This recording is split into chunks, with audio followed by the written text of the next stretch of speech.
before we get to August 31st, of course, there's an August camp. Before we know it, it's going to be SEC Media Days, and then you go right into camp, and we're off and running. Any particular position battles that you're looking out for that you think are going to be hot and heavy in August? Yeah, it's really interesting. Before camp broke to go into the summer, Kirby Smart, the one position group we were actually nervous about was offensive line. Cedric Van Pran, center for Georgia last year. We had incredible talent everywhere on the offensive line. Left tackle has become a place where first-round picks and NFL teams come to get first-round picks for Georgia. And we were actually okay losing everybody but Cedric Van Pran. We were very nervous. He made all the calls. He had great chemistry. He was the leader. You talk to any of the offensive linemen, they all said SVP's the man. He is the absolute glue that holds this offensive together. So we were really nervous about that. It turns out that Kirby listed 6 guys that he really, really cares for and thinks that there's the 6-man rotation on offensive line. Now, that gives me pause, because I don't like that. That number's low to me. We have seen seasons come where we've needed 7, 8 guys in the rotation, and Kirby doesn't pull his punches with that. If he had 7 or 8 guys he trusted, he would have said so. He's not hiding his cards. Position battle of backup guard and who is backup center, going to be really, really, really interesting to me. Xavier Truss kicks out to right tackle from guard position. Left tackle, Ernest Green, who those seem locked in. Dylan Fairchild and a bunch of guys in the middle are going to have to battle out for that probably 7th and 8th position. And I want more depth on the offensive line. So I need to see something coming out of camp in the fall that's going to show me there's depth on that. So that's one position group to keep an eye out. The second position group to keep an eye out is defensive back. The star position, Georgia runs a defense that has a star position. It's a safety linebacker-esque kind of hybrid role in the line, in the box, but also up covering in the middle of the field. That position right now, we have youth everywhere. In the safety positions, we have Malachi Starks, who is the best talented player on the defensive side. Maybe not the most productive this year, but the talent-wise, he's there.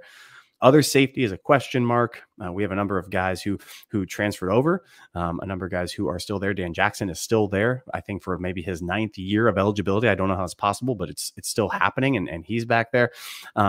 It's going to be wild, because while Malachi Starks is the glue on the back end, he's going to have an alternative player who's playing next to him in the box. We have seen Georgia's defenses, when they've been good, they have relied on seniority in the defensive backfield. Kirby Smart loves coaching safeties, loves coaching defensive backs.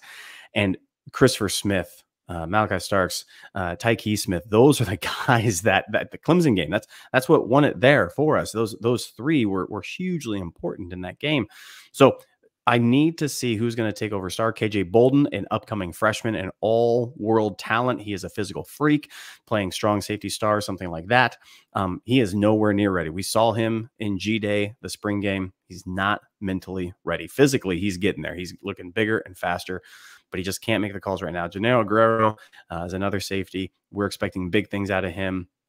I think he's going to win a lot of position groups, but that's another one to keep an eye out for. And then lastly, offensive side, I think we have every skill position come up, but the one that's going to be interesting is the mix of wide receiver. We run about 8 deep wide receivers right now. That could be what we call starting. And when we say starting is you're on the field for play 1, but if you look at snap count, Kirby's done this year in, year out, where he might put somebody in. Mike Bobo might call an offensive scheme to start the drive to begin the game with a running back or a wide receiver that doesn't have the most snap counts, but for whatever reason, they wanted that particular look. We have 8 deep right now. London Humphreys comes over in the transfer portal. Colby Young comes over in the transfer portal. I'm very high on Colby Young. I think he is. I've called my shot early, kind of our shock and awe early predictions. I think he's going to lead this wide receiver group in touchdowns, not receptions or yards, but touchdowns. His catch radius is incredible coming over from Miami. I want to see, it's going to be interesting to see the rotation of that. Ra, Dom Lovett are guys who are coming back, who have absolute productivity, numbers, catches, yards to go with it. But it's a packed house. And to see who's going to take the receptions that Brock Bowers no longer has, 71, 75 receptions, got to go somewhere. And probably Oscar Delp's not going to be the Brock Bowers type that we all have grown accustomed to the last 3 years. It's going to go wide receivers. I'm interested to see who that is. So those would be the three groups I would focus on most of all.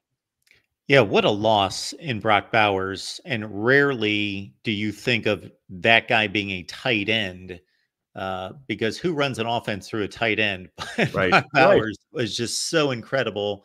Uh, and he really jumped off for me at the conclusion of what was that 21 near the stretch drive of 2021. And it was obvious to anyone who knew anything about football. Wow, this guy is special.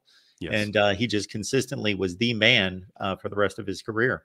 Yeah, that's exactly right. Brock Bowers goes down as the best tight end in Georgia history, the best tight end in college football history. You look at what he was able to do, productivity numbers, as well as just go look at the players who were drafted first round, drafted alongside him, who played against Brock that were made to look foolish by him.